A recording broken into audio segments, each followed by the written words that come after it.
Magandang araw po sa inyong lahat, mga kapwa ko Pilipino, kamag-aral, lalo na sa iyo binibining bidaya.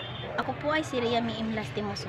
Narito po ako ngayon upang ilahad sa inyo ang kalagayan ng ating pambansang wika sa kasalukuyang panahon. Wikang Pilipino, wika ng bawat Pilipino. Ikaw, ako, tayo ay iisa. Nakatagpo ka na ba ng taong matatas magsalita sa wikang Filipino? Gumagamit ka pa ba ng wikang Filipino?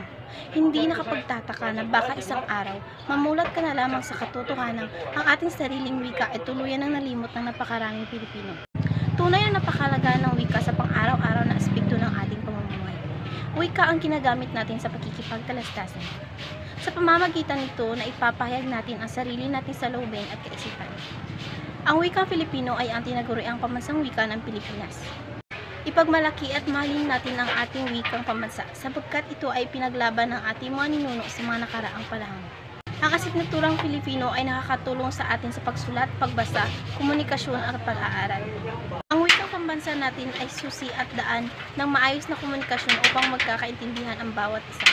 Ito rin ay nakakatulong sa atin upang mas mapadali natin maintindihan at maunawaan ang ating kasaysayan, kung saan ito ay nagbibigay ng kaalaman na makakatulong sa atin sa pang-araw-araw at hinaharap.